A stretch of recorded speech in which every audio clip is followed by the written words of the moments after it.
Guys, this is Abhishek Yadvanshi and welcome to the Study Point by अभी।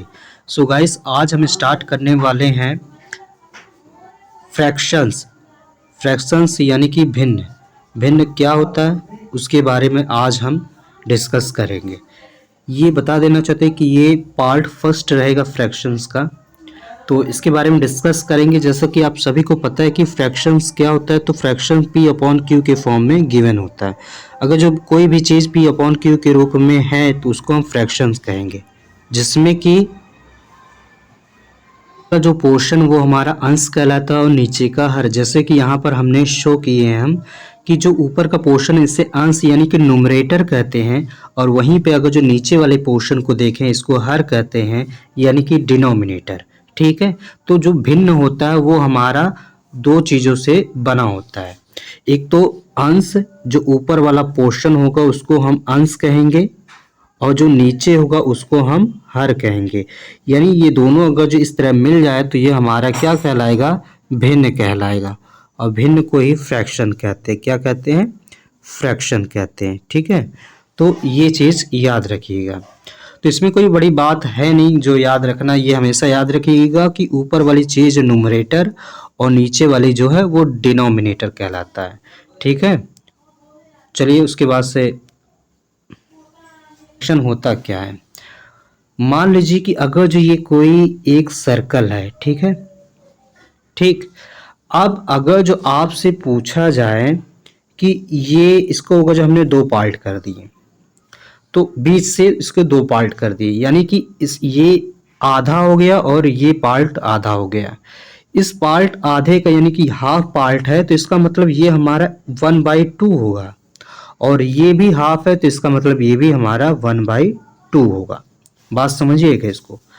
तो अगर जो हम इन दोनों को हम ऐड कर लें, यानी हाफ और हाफ को अगर हम ऐड कर लेते हैं तो ये अपने आप में पूरा पूरा एक संख्या या कुछ भी हो सकता है। ठीक है, अगर जो किसी भी चीज़ को अगर जो हम ऐड करते हैं, तो मान लीजिए अगर जो ये हाफ पार्ट है और ये हाफ पार्ट है, इन दोनों को अगर जो हम ऐड कर ले यानी कि 1/2 और 1/2, डिनोमिनेटर सेम है तो 1 टाइम और 1 और प्लस 1 यानी कि 2/2, यानी कि ये हमारा 1 हो जाएगा।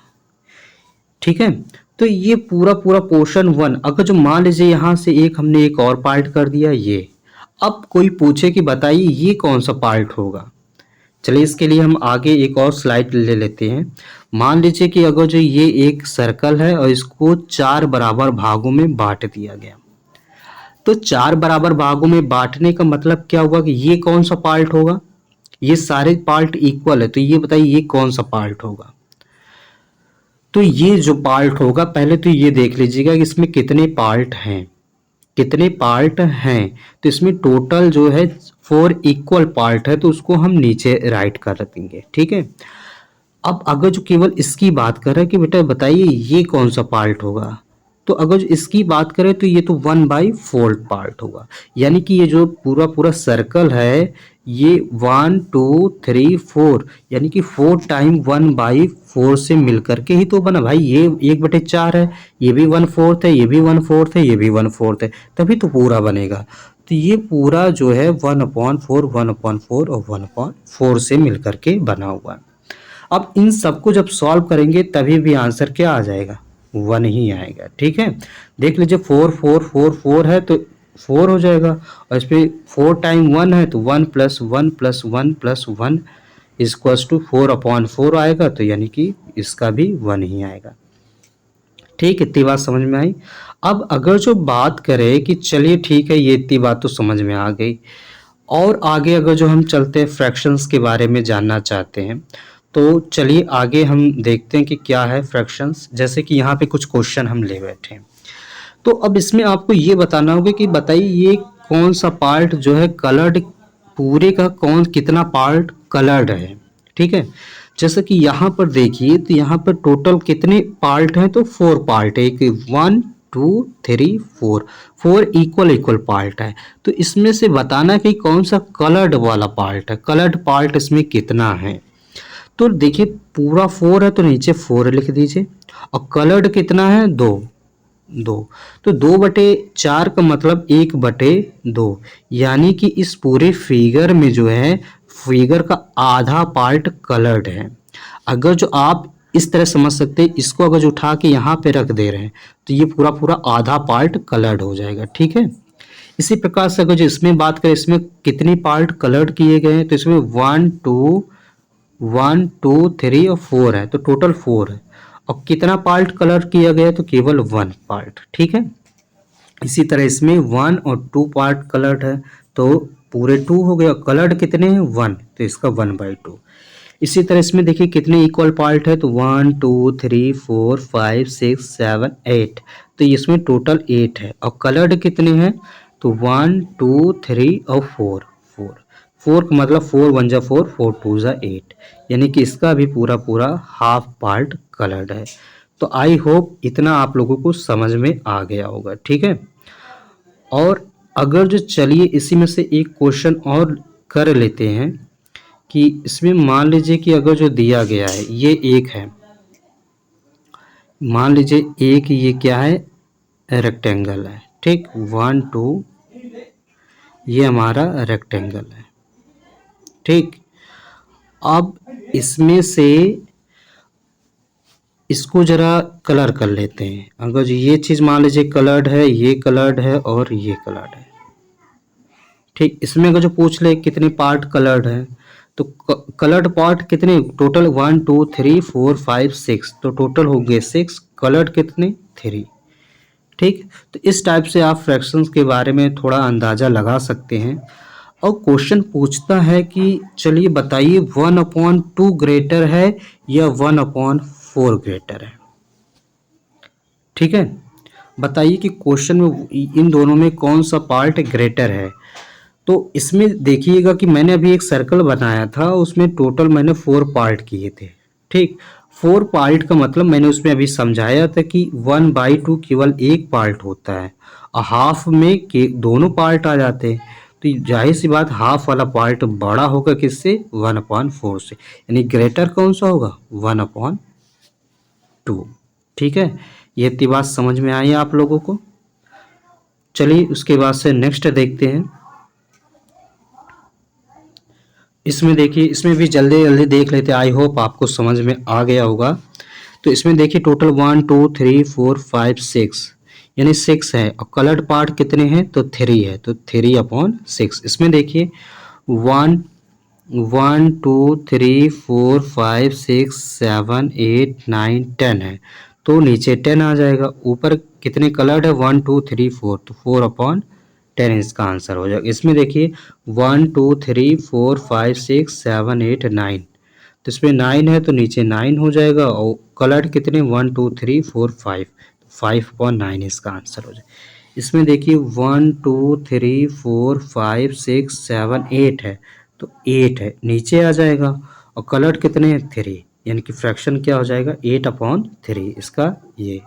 यानी इसका हम कहने मतलब ये बता रहे हैं कि टोटल में से कितने कलर्ड किए हुए पार्ट हैं वो हम बता रहे हैं। अगर जो मान लीजिए इसी में अगर जो हम केवल एक पार्ट की बात करते हैं, मान लीजिए इसी में केवल अगर जो हम एक पार्ट की, चलिए इसकी बात कर लेते हैं। इसमें एक पार्ट की बात करें तो 1/2 1/4। अगर जो हम दो पार्ट ले लेते हैं इसी में, तो इसका क्या होता है, 2/4 होता है। क्या आता है, 2/4। अगर जो 3 पार्ट कलर्ड किए होते हैं तो इसका आंसर क्या होता है, 3/4, ठीक है। अगर जो चारों पार्ट कलर, तो 4/4 का मतलब 1 ही हो जाता है, यानी पूरा पूरा कलर्ड होता है, ठीक है। तो ये बात इतनी समझ में आई। अब देख लीजिए, अगर जो इसमें मान लीजिए 3 पार्ट कलर्ड है तो 3/8। अगर जो इसमें मान लीजिए ये 4 पार्ट कलर्ड होते तो इसका आंसर क्या होता है, 4/8 हो जाता है। अब 5 कलर्ड होते तो 5/8 हो जाता है। तो इस टाइप से फ्रैक्शंस को आप समझ सकते हैं, ठीक है। चलिए नेक्स्ट बात करते हैं। चलिए यहाँ पर आते हैं कि जब हर समान हो तब जोड़ना और घटाना किस प्रकार से करते हैं। जैसे कि क्वेश्चन हम छोटे छोटे लेवल से लेकर के आपको हाई लेवल तक पढ़ाएंगे इसमें। तो चलिए देखते हैं। जैसे कि लिखा हुआ है कि 3/5 और प्लस 4/5, ये क्वेश्चन 1 है। उसके बाद से क्वेश्चन 2 है कि मान लीजिए लिखा हुआ है 11 अपॉन क्या है 11 अपॉन 9 और प्लस 9 अपॉन 9 है। ठीक, क्वेश्चन और है, चलिए इसको देख लेते हैं। तो इसमें देखिए न्यूमरेटर यानी कि जो हर है वो दोनों में समान है। जब हर दोनों में समान होगा तो उसको आप एक बार लिखेंगे, और ऊपर चाहे यहाँ माइनस हो तो माइनस करेंगे, प्लस है तो प्लस करेंगे। तो यहाँ प्लस है तो इसको कर लेंगे 3 + 4। अब इसको हम ऐड कर लेंगे तो 4 और 3 7/5, ये इसका आंसर हो जाएगा। सेम इसी प्रकार से यहाँ पर देखिए 9 9 है, 9 1 टाइम लिखेंगे, और 11 प्लस है तो प्लस 9, यानी इसको ऐड करेंगे तो क्या आ जाएगा 20/9, ये इसका आंसर हो जाएगा। ठीक है, इसी प्रकार से चलिए 2-3 क्वेश्चन और ले लेते हैं। मान लीजिए कि क्वेश्चन आपका ये आया कि मान लीजिए लिखा हुआ है कि 15/13 प्लस 2/13 प्लस 9/13। तो इस टाइप से चाहे जितने भी हो, आपको कुछ भी नहीं करना है, 13 सब सेम है तो इसको एक बार आप लिखिए। ठीक, अब इसको ऐड करिए तो 15 और 2 17 हो जाएगा, 17 और 9 इसको ऐड करिए तो कितना आ जाएगा 26, 26/13। ठीक है, तो इसको देखिए क्या ये कैंसिल हो रहा है, तो ये 2 बार में कैंसिल हो जा रहा है, तो इसका आंसर क्या आ जाएगा 2 आ जाएगा। ठीक है, ये बात इतना ध्यान दीजिएगा। 17 18 19 20 की प्रकार से एक और क्वेश्चन देख लेते हैं, माइनस वाला देख लेते हैं। जैसे कि लिखा हुआ है कि 17/11 माइनस 7/11। तो इसमें देखिए न्यूमरेटर इसका जो हर है वो समान है, तो इसको आप एक बार लिखिए, और क्या करते 17 में से आप 7 माइनस कर लीजिए, क्योंकि यहाँ माइनस है तो यहाँ माइनस कर दिए, यहाँ प्लस होता तो हम प्लस कर देते। तो इसका आंसर क्या आ जाएगा 17 में से 7 माइनस करेंगे 10/11, ये इसका जो है आंसर हो जाएगा। ठीक है, तो आज इतना देख लेते हैं, इसके बाद से हम आगे और वीडियो लाएंगे, बताएंगे कि उसमें कि अगर जो मान लीजिए हर भिन्न भिन्न हो, ये दूसरा हो, ये कुछ और हो, तो क्या करेंगे एलसीएम लेकर के करना होगा, तो उसके भी बारे में हम डिस्कस करेंगे। ठीक है, जैसे भिन्नों का गुणा भाग है, मान लीजिए लिखा हुआ कि 3/4 और इंटू लिखा हुआ है 6/9 लिखा हुआ है, इसको कैसे सॉल्व करेंगे। तो और मान लीजिए क्वेश्चन दिया गया कि 12/9 दिया हुआ है इंटू, या फिर 15/16 दिया हुआ है, तो इस टाइप से क्वेश्चन है, तो इसको क्या सॉल्व करेंगे। आप तो पहले इसमें देखिए कि इसमें क्या कुछ कैंसिल हो रहा है। तो इसमें देखिए कि 3 1 जा 3 और 3 3 जा 9, ये कैंसिल हो रहा है, 2 2 जा 4, 2 3 जा 6, ये कैंसिल हो रहा है, और 3 से 3 कैंसिल हो रहा है, यानी बचा यहाँ पे क्या 1/2। इसी तरह यहाँ पे देखिए 3 से देखिए तो 3 4 जा 12 और 3 3 जा 9, 4 1 जा 4, 4 4 जा 16। ठीक, 3 1 जा 3, 3 5 जा 15, यानी इसमें क्या आ रहा है आंसर 4/5। तो ये इस टाइप से है, इसको ज़रा याद रखिएगा तो अच्छा रहेगा। मतलब गुणा वाले में क्या होगा कि आप चीज़ों को देखिए, अगर जो कैंसिल हो रहा है तो करिए, अदरवाइज उसको वैसे ही लिख दीजिए गुणा करके। ठीक है, अब भाग वाले की बात कर लेते हैं। तो भाग वाले में देख लीजिए कि भाग वाले में कैसे करेंगे इसको। तो मान लीजिए कोई चीज़ दिया गया है कि 4/5 और डिवाइडेड दिया गया है, डिवाइडेड दिया गया है आपका 2/10। ठीक, ये क्वेश्चन है। दूसरा क्वेश्चन मान लीजिए दिया गया कि 15 क्या है कि 15/9 डिवाइडेड बाई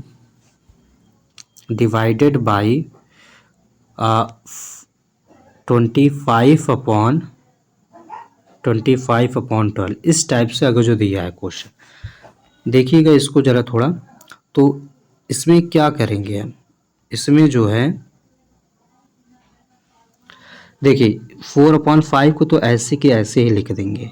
अब ये जो डिवाइड का साइन है इसको हम चेंज करेंगे मल्टीप्लाई में, तो ये अपोजिट हो जाएगा, यानी कि 10/2 हो जाएगा। ठीक है, तो अब ये फिर उसी फॉर्म में आ गया किसके, मल्टीप्लाई। तो 5 1 जा 5, 5 2 जा 10। ठीक, 2 से 2 भी कैंसिल हो गया, तो यहाँ पे आंसर क्या आ जाएगा, 4 आ जाएगा। ठीक है, इसकी बात करें तो 15/9 और इंटू 12/25। तो इसको देखिए, 5 3 जा 15 और 5 5 जा 25, 3 3 जा 9 और 3 4 जा 12। 3 से 3 कैंसिल हो गया, तो इसका आंसर क्या आया, 4/5। ये इसका आंसर हो जाएगा।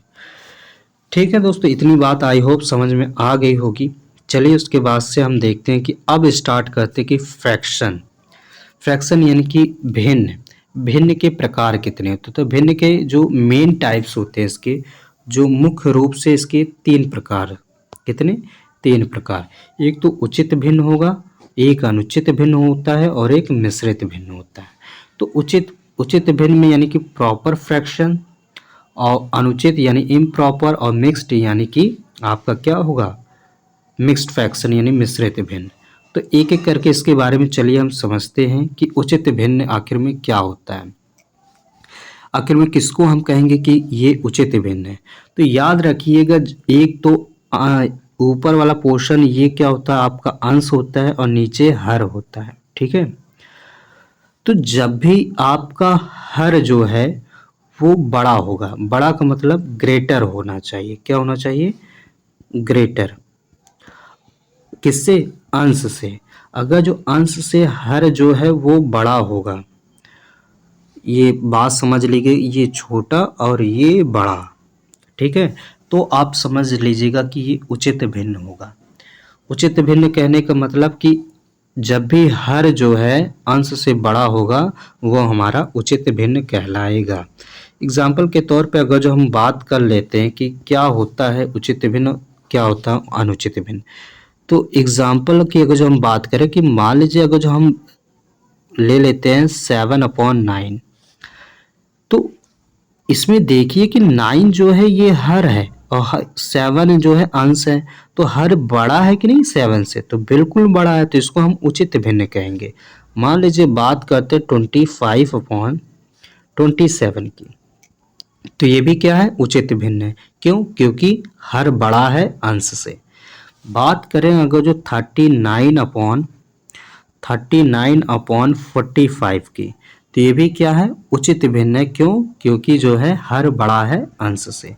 लेकिन अगर जो बात करें 41/39, तो ये क्या है, अब यहाँ तो मामला फंस गया। क्यों, क्योंकि यहाँ पे हर जो है वो छोटा है, किससे, अंश से, अर्थात यहाँ अंश बड़ा है, यानी कि ये हमारा अनुचित भिन्न हो जाएगा। क्या हो जाएगा, अनुचित भिन्न हो जाएगा। ठीक है, तो ये बात इतनी आप ध्यान दीजिएगा।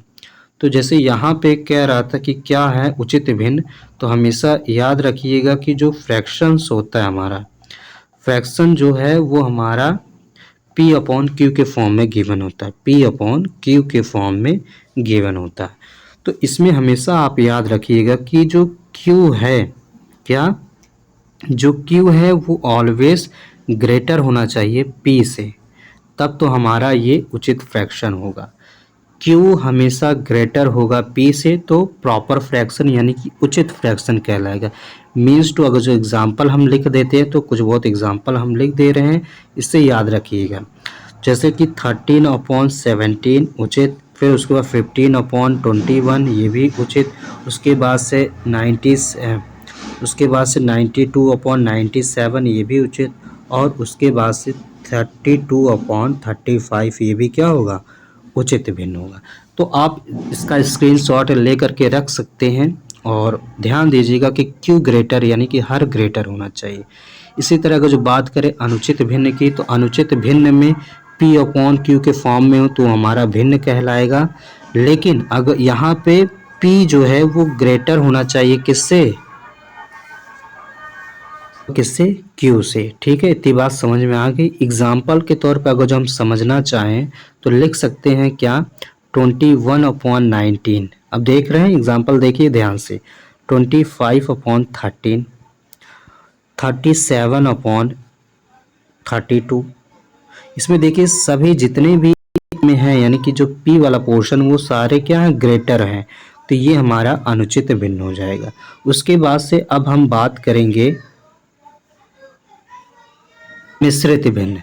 तो मिश्रित भिन्न एक तरह से आप ये कह सकते हैं कि अनुचित जो भिन्न था, अनुचित भिन्न जो है उसी से ही मिलकर के बना हुआ है आपका मिश्रित भिन्न। जैसे कि हमने अनुचित भिन्न में क्या कहा था कि अंश बड़ा होगा, कहने का मतलब अगर जो हम लिख देते हैं कि 13/2 तो ये क्या है, ये अनुचित भिन्न है। हम अगर जो लिख देते हैं 15/7 ये भी क्या है, अनुचित भिन्न है। अगर जो हम लिख देते हैं 21/5 ये भी क्या है, अनुचित भिन्न है। ठीक है, अब इसी से मिलकर के आपका मिश्रित भिन्न जो है वो बनेगा। जैसे कि अगर जिसको हम डिवाइड करेंगे 2 से तो यहाँ पे क्या आ जाएगा, यहाँ पे देखिए 2 6 12, तो 12 से यंग कैरी यहाँ पे शेषफल 1 हो जाएगा। इसको हम लिख सकते हैं होल 6 1/2, तो ये हमारा मिश्रित फॉर्म में आ गया। ठीक है, इसी तरह इसको हम क्या लिख सकते हैं, होल 2, ठीक, 1/7, ये हमारा क्या हो जाएगा, मिश्रित भिन्न हो जाएगा। 2 7 14 और 1 15, 15/7 ये दी। इसी तरह इसको हम क्या लिख सकते हैं, तो होल 4 1/5, यानी कि इसको हम लिख सकते हैं, ये देखिए 5 चौक 20 और 1 21, 21/5।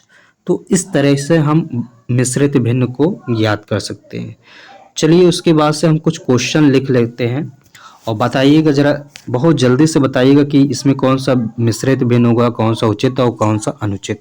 जैसे कि हम लिख लेते हैं कि 31/9, 42/45, फिर 97/92, उसके बाद से हम लिखते हैं होल 3 1/2, फिर उसके बाद से हम लिख लेते हैं 72/9, ठीक है, 18 लिख लेते हैं। उसके बाद से और क्या लिख लेते हैं हम, मान लीजिए होल 6 1/2। तो बताइएगा ये कौन सा भिन्न होगा, कौन सा उचित है, कौन सा अनुचित है और कौन सा मिश्रित है। तो इसकी बात करें तो इसमें देखिए, इसमें अंश जो है वो बड़ा है, यानी कि ये आपका अनुचित भिन्न हो जाएगा। क्या, अनुचित भिन्न। इसकी बात करें तो इसमें हर बड़ा है, यानी कि ये उचित भिन्न हो जाएगा। ठीक है, इसकी बात करें तो इसमें अंश बड़ा है, यानी कि अंश बड़ा है कि अनुचित भिन्न हो जाएगा। ठीक है, उसके बाद से बात करें इसको तो ये आपका मिश्रित भिन्न हो जाएगा। कौन सा, मिश्रित भिन्न हो जाएगा। इसकी बात करें तो अंश बड़ा है, यानी कि ये अनुचित भिन्न हो जाएगा। कौन सा, अनुचित भिन्न हो जाएगा। उसके बाद से इसकी बात करें तो ये भी मिश्रित भिन्न हो जाएगा। ठीक है, तो आई होप दोस्तों आज आप सभी लोगों को इसके बारे में, फ्रैक्शन के बारे में कुछ नॉलेज हुआ होगा कि किसको कहते हैं फ्रैक्शन, क्या होता है उचित फ्रैक्शन, उचित भिन्न क्या होता है, अनुचित भिन्न क्या होता है, मिश्रित भिन्न क्या होता है। चलिए दोस्तों आज के लिए बस इतना ही रखते हैं, मिलते हैं अगले वीडियो में पार्ट 2 के साथ। तब तक के लिए जय हिंद, जय भारत, नमस्कार।